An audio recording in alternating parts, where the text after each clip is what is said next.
Somos da Universidade Estadual do Maranhão. Iremos apresentar o nosso capítulo, que vai tratar aí sobre a biofísica da circulação sanguínea. Bem, os nossos componentes participantes do grupo são a Aline Júlia Rodrigues da Costa, Eldevan da Silva Barbosa e eu, Rodrigo Araújo de Azevedo. Bem, inicialmente, a biofísica da circulação sanguínea engloba todos esses fatores que vocês podem observar. E, biofisicamente falando, ele tem conceitos, sendo que na circulação sanguínea apresenta sistema circulatório, o coração, os vasos sanguíneos, o sangue e o sistema de controle. O sistema circulatório, por sua vez, ele tem essa função de comunicador da matéria e energia entre os diversos compartimentos biológicos. É basicamente o entre tais de metabólitos diversos que sempre vão participar questões energéticas como energia cinética e energia potencial. E também temos o coração, que é uma bomba pouco aspirante e muito prenente. No caso, ele vai bombear o sangue por todo o corpo através justamente dos vasos sanguíneos, que por suas vezes eles formam uma rede contínua pelo coração. E os vasos sanguíneos ele está presente em todo o nosso corpo, e nos vasos sanguíneos há a presença aí do sangue, que é composto parte célula e parte líquido.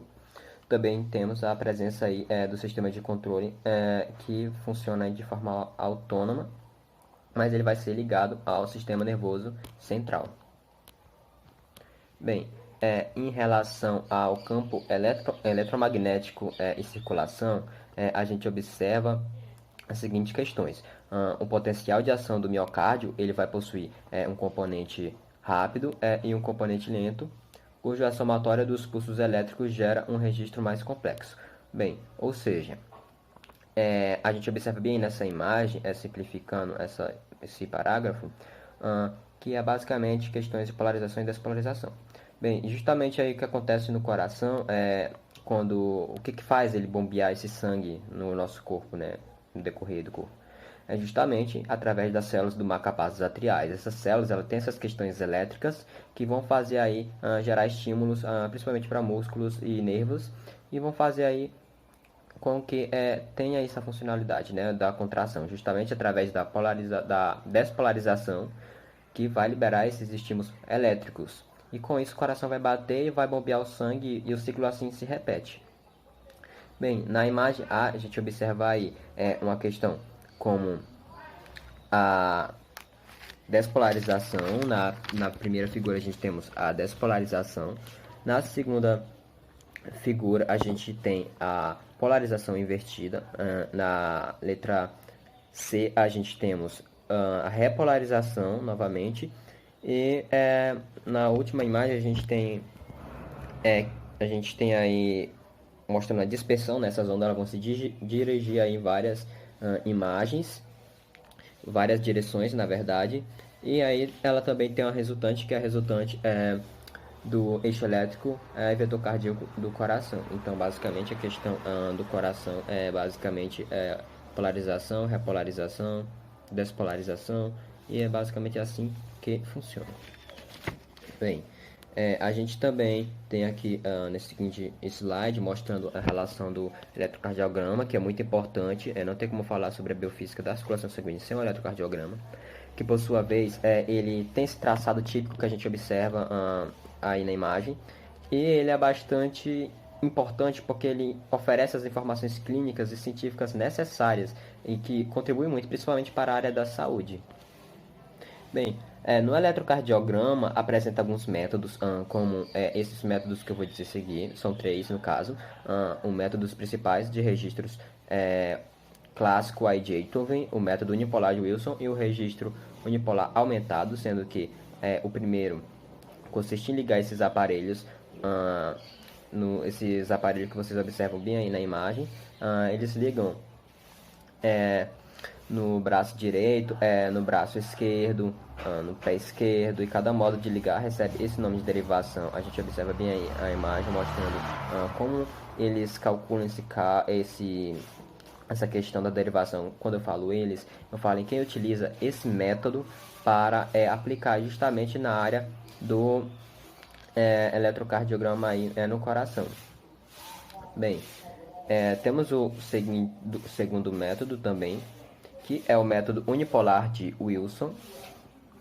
Nesse método, os eletródes de referência é ligado ao terminal central, cujo o potencial é próximo de zero e se considera zero. No caso, nesse método, eles ligam a potenciais altos, altas resistências. Na verdade, ele liga esses aparelhos a altas resistências aí nessas três partes do corpo. Normalmente o pé vai servir aí como um fio terra para evitar a indução do campo eletromagnético dos fatores externos.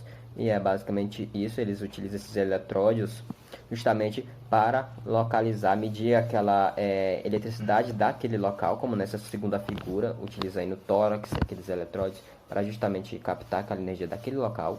E também temos os cálculos que utilizam para chegar a esse resultado. Bem, e por fim, a gente temos o registro unipolar aumentado, que no caso, Goldberg ele sugeriu que a central terminal T fosse obtida apenas de duas resistências, cancelando-se as resistências do membro a serem medido. Esse método surgiu aí basicamente para abreviar a baixa dP, que se eu não me engano é a derivação pré-cordial dos métodos anteriores. Então, foi basicamente para isso esse segundo método. E temos esse traçado básico do eletrocardiograma, em que a gente observa muitas vezes em filmes, novelas, em que alguém sofre um acidente e é ligado àqueles aparelhos justamente para monitorar a atividade elétrica do coração. E quando o coração não funciona, não tem atividade elétrica, então o aparelho ele não grava aquele potencial que acontece lá naquele local. Então o aparelho simplesmente não vai funcionar. Bem, temos também no coração, na biofísica da circulação sanguínea, as questões aí elétrica do coração, no caso o eixo elétrico do coração ou vetor cardíaco. Novamente, temos outros métodos que são utilizados justamente para captar essas ondas aí elétricas do coração. É muito importante porque digamos assim, vai ajudar a identificar algumas doenças, algumas anomalias que acontecem no coração. Vou dar um exemplo aí, a hipertrofia do miocárdio, por exemplo.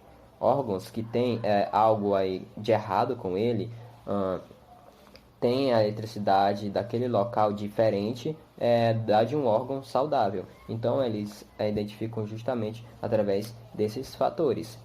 A gente observa aí que são dois métodos, no caso, o método do triângulo de Einthoven e o método das derivações clássicas unipolares. No primeiro método é o seguinte, vai consistir basicamente aí em ligar, em colocar um coração, na verdade, em um centro aí de um triângulo equilátero, e aí o seu vetor ele vai se projetar no plano compreendido pelo triângulo. Esses métodos basicamente funcionam através de processos. No caso, quem utiliza desse método vai tirar o eletrocardiograma, vai somar esses pulsos principais do complexo QRS. No caso, o complexo QRS é justamente a questão da repolarização do coração, e também derivações 1, 2 e 3 também lança esses vetores no sistema de coordenadas. É basicamente isso. Nessa questão é bem complexa mesmo para quem não é da área. Também temos o segundo método, que é o eixo elétrico do coração ou vetor cardíaco, que faz parte o método das derivações clássicas unipolares, sendo que esse é um método estatístico e baseia-se na distribuição dos 6 vetores em derivação 1, 2 e 3, AVR, AVL e AVF, sendo essas também derivações, e vai usar basicamente sistemas de coordenadas acrescido das derivações unipolares. É um método aí em que utiliza círculos, principalmente traçados aí por arcos. Vão verificar justamente essa questão da polaridade do coração. Vai basear em praticamente processos, assim como o outro, como determinar a polaridade de cada derivação. Traçam de acordo com a polaridade um arco de círculo que começa nessa derivação e termina nas derivações perpendiculares. E é basicamente isso. Dando continuidade, iremos também falar sobre o campo gravitacional, sobre aí a circulação sanguínea, porque, querendo ou não, há vários fatores que influenciam na questão da circulação mecânica e sanguínea. E fatores esses podem ser desde energia potencial quanto energia cinética, gravitacional, atrito, pressão, viscosidade, além de fatores geométricos que também determinam um papel muito importante na mecânica circulatória. E para resumir a questão da circulação sanguínea em mamíferos, a gente tem uma frase que é: a circulação sanguínea é um sistema fechado com volume respiratório em regime estacionário. Então, basicamente no sistema circulatório em mamíferos, resumido em uma frase. Isso quer dizer que a circulação sanguínea é um sistema fechado, ou seja, o coração funciona aí como um sistema de bomba hidráulica. E no caso, ele vai funcionar aí, fechado. Os vasos sanguíneos são fechados e não apresentam vazamento. Então, basicamente, é um sistema fechado. E também apresenta o volume respiratório em regime estacionário, ou seja, basicamente o que entra de um lado é o que sai de outro. Então, tem esse regime estacionário. Então, essa frase, justamente, a circulação sanguínea é um regime fechado, com o volume respiratório em regime estacionário, é uma frase aí que resume a biofísica aí na questão da circulação sanguínea em mamíferos. Fluxo estacionário em biologia é quando a velocidade do escoamento do sangue ela é a mesma em todos os pontos, e isso aqui ocorre na circulação sanguínea. O edema pulmonar é uma das mais graves emergências circulatórias e está relacionado com desrespeito ao regime estacionário. O edema pulmonar ele é o excesso de líquido nos pulmões causado por doença cardíaca, em que no edema pulmonar a quantidade de sangue que entra na pequena circulação é maior do que a que sai. Isso ocorre pelo acúmulo da resistência da circulação por falha da bomba cardíaca, onde esse acúmulo de sangue pode ser chamado de êxtase ou estagnação sanguínea, onde ele impede as trocas gasosas, que podem ser chamadas de alvéolos, fazendo com que o paciente ele se afogue no próprio plasma. Esse processo agudo de uma êxtase de 1% dura cerca de 10 minutos e pode ser mortal. A êxtase também ela pode ocorrer em outros territórios devido a várias doenças, como no fígado e no baço, causando uma inchação desses órgãos. Outro exemplo também que podemos citar são as hemorragias.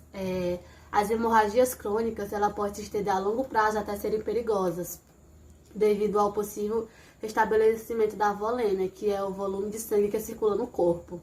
Já as hemorragias arteriais, o estado estacionário ele é perdido rapidamente e a perda de sangue ela ocorre mais rápida do que nas hemorragias venosas. Voltando nas hemorragias crônicas, esse volume causado no sangue, ele pode ser também, a gente pode repor o volume circulante no sangue com plasma ou soluções de macromoléculas, que aí vai ajudar o estado estacionário a ser estancado. Já nas hemorragias arteriais, o estado estacionário ele pode ser perdido rapidamente. Esse é o motivo dos sangramentos arteriais serem mais perigosos que os venosos. Isso ocorre porque a perda de sangue nas artérias é maior por causa da pressão lateral, ou seja, da energia potencial do sangue, que se transforma em energia cinética na parte seccionada. Já nas veias, a energia potencial ela é bastante pequena. A velocidade de circulação ela varia bastante, seguindo a lei geral dos fluxos em regime estacionário. Isso ocorre porque a área dos segmentos vasculares do sistema circulatório ela pode ser bastante variável e o fluxo constante. Essa constância do fluxo e variação da velocidade, ela pode ser comparada com 3 setores fundamentais do sistema circulatório, que são a artéria aorta, os capilares e as veias cavas. Essa constância do fluxo sanguíneo, ela mede cerca de 85 a 90 mls-1, e ela se estende a todos os territórios vasculares. Fístula arteriovenosa, comunicação interventricular e interarterial.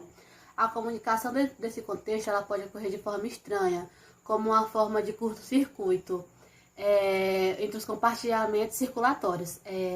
Essa mesma ela é acompanhada pela passagem de sangue do átrio esquerdo, ou seja, a pressão mais alta para o átrio direito, que é a pressão mais baixa. Em relação à situação normal A, como podemos ver na imagem, e patológica B, o estado estacionário ele permanece em circulação.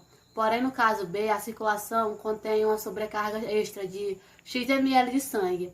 A manutenção desse estado estacionário, ele explica o porquê o indivíduo pode viver a longo prazo com anomalia, já que a pequena circulação possui uma sobrecarga de X ml de sangue. Na imagem A, podemos ver que ela é normal. A pequena circulação, ela entra e sai X ml de sangue.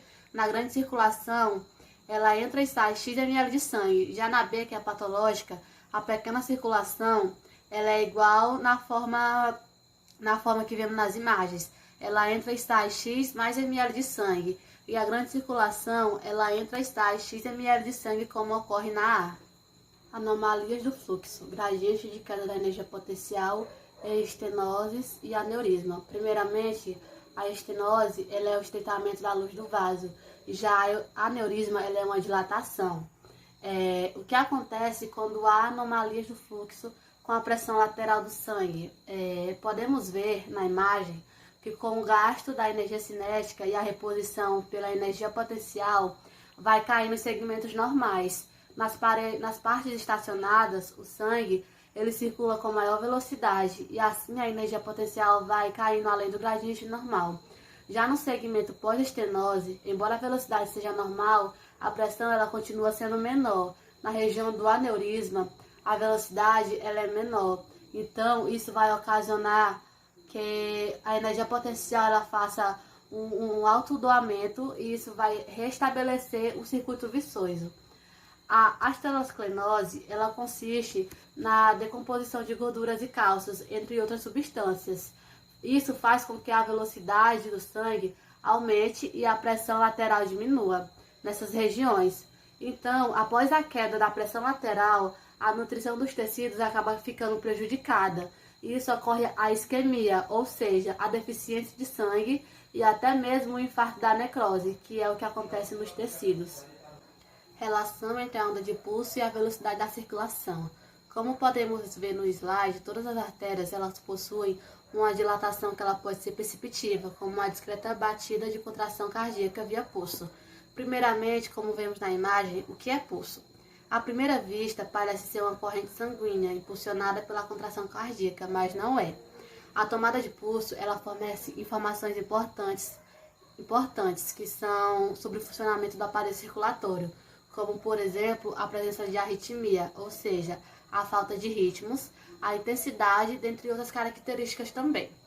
O pulso, ele pode ser visto de forma palpável.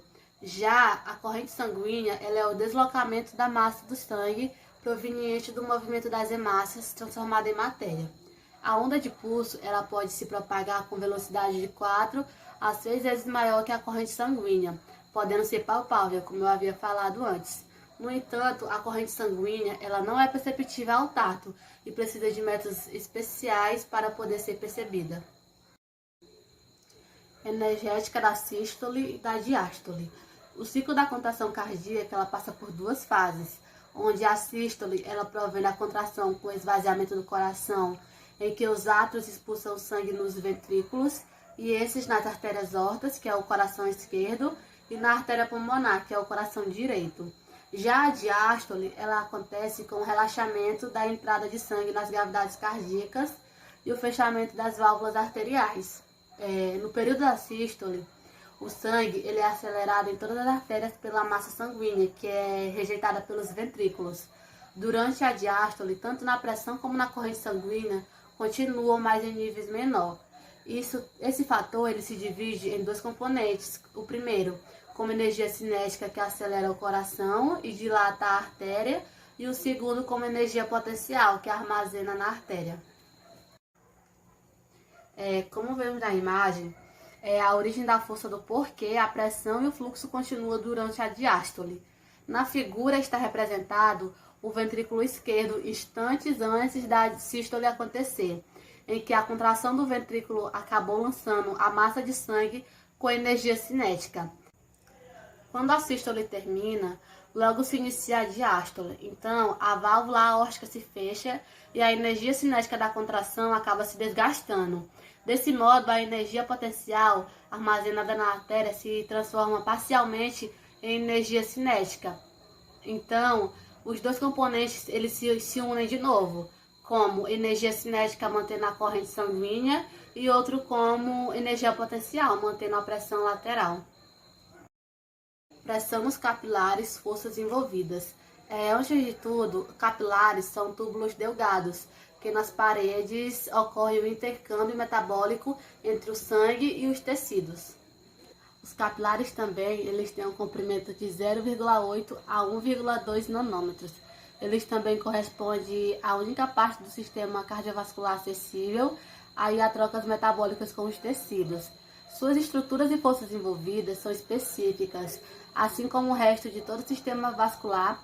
Os capilares eles pulsam e suas paredes contêm uma única camada de células endoteliais, cimentadas com proteitanato de cálcio, apresentando paredes com poros de tamanhos variáveis na região do corpo.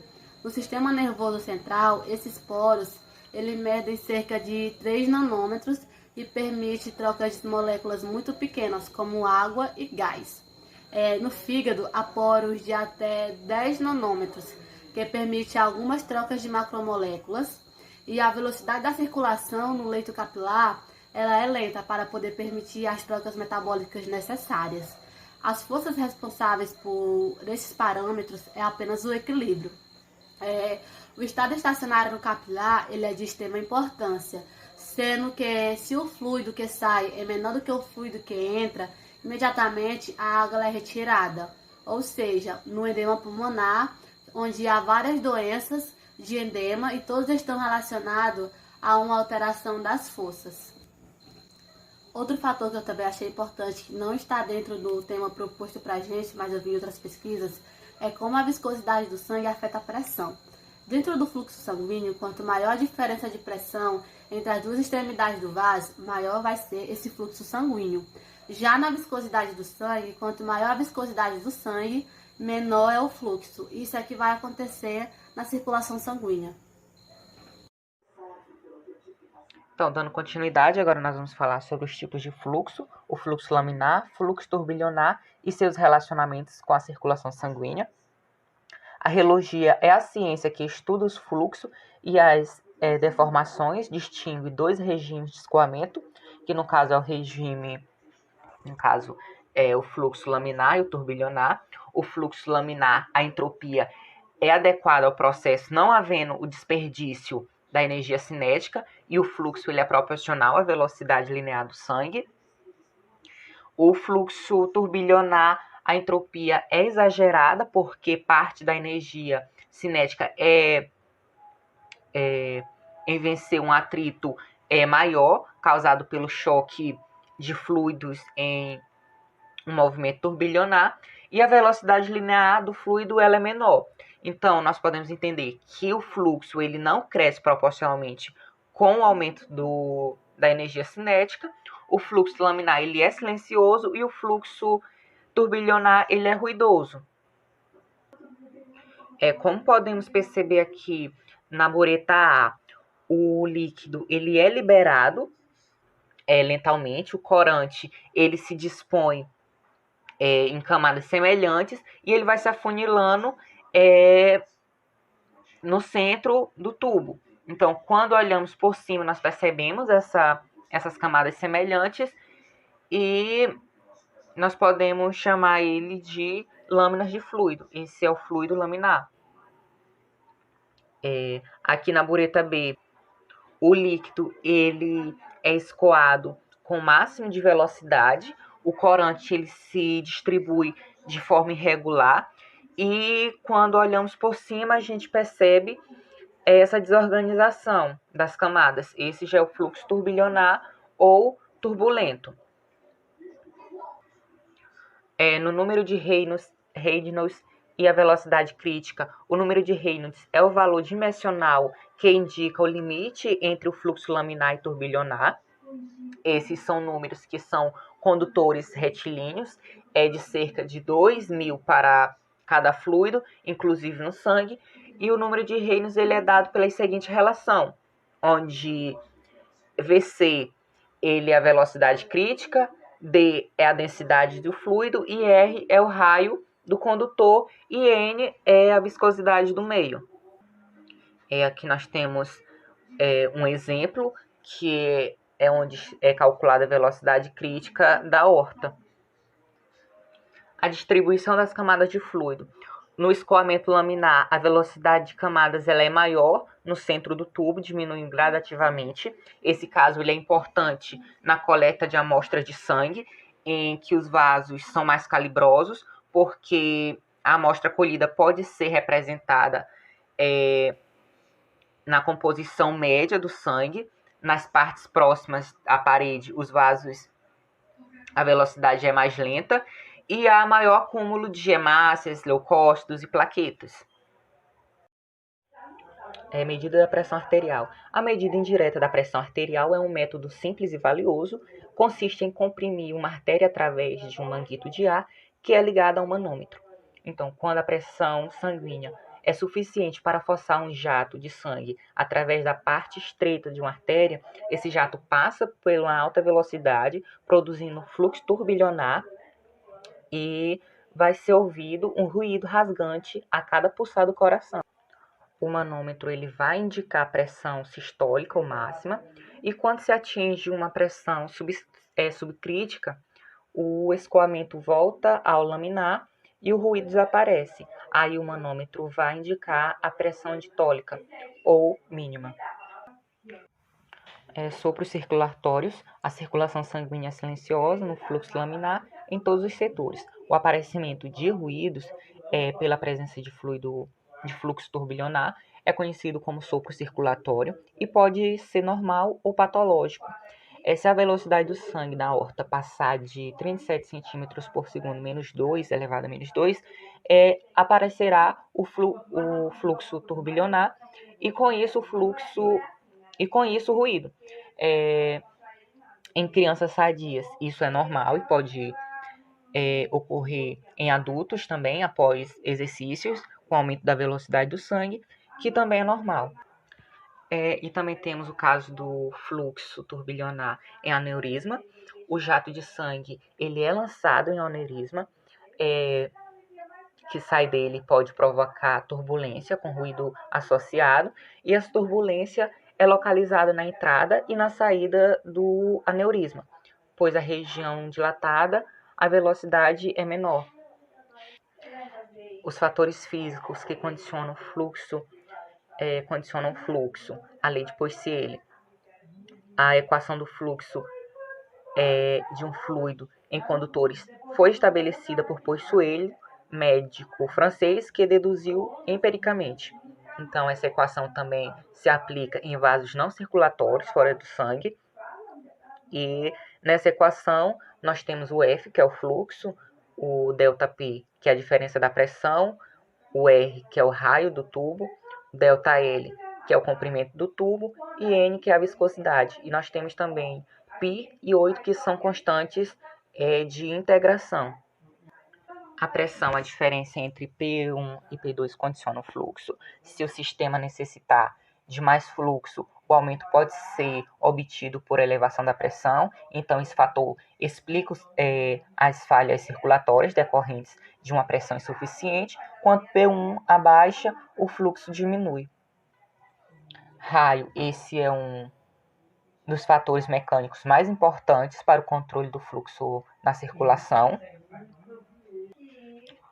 Quando o raio está elevado à quarta potência, uma diminuta variação do raio corresponde a uma grande variação no fluxo. A variação, nesse caso, pode ter o aumento, que passa de 1 para 1,2, que é um aumento de 20%, e também pode diminuir de 1 para 0,2, que é um decréscimo de 20%. E também temos o comprimento de tubo. A viscosidade, a variação da viscosidade sanguínea pode acarretar modificações graves no fluxo. Aí nós temos a diminuição da viscosidade e o aumento da viscosidade. A diminuição nas anemias profundas, a diminuição da viscosidade pode ser acompanhada de um aumento da velocidade, e o aumento doenças que aumentam a viscosidade do sangue, como a policistemia vera, que é o aumento do número de eritrócitos, pode induzir consideravelmente diminuindo o fluxo. A relação entre pressão, tensão e a lei de Laplace. A lei de Laplace é uma lei física que descreve a força que atua sobre o elemento de uma linha de corrente elétrica de intensidade 1. Nesse exemplo aqui, o P é a pressão exercida, T é a tensão exercida pelas paredes da cavidade. A lei mostra que se o R aumenta, T deve aumentar na mesma proporção para manter P invariável. A aorta é considerado em um raio de 1 centímetro, a tensão corresponde à força exercida por um peso de 0,2, que é 200 gramas. Em um indivíduo na posição em pé, os vetores G são contra a subida do sangue e a favor da descida, como vemos aqui na imagem. E podemos perceber que acima do coração, o campo G é contra a circulação arterial e a favor da venosa. Abaixo do coração, o campo G é a favor da circulação arterial e contra a venosa. O campo gravitacional e a circulação. Nessa imagem, o sistema de tubo é bruscamente elevado no campo G. No tubo rígido, cessa o fluxo, que ainda continua, mesmo diminuindo por um certo tempo, no tubo elástico. E podemos notar que essa variação de fluxo em pessoas que se levantam de forma rápida ou quando estão em elevador ou em aviões. Essa foi nossa apresentação sobre a biofísica da circulação sanguínea. Obrigado pela atenção.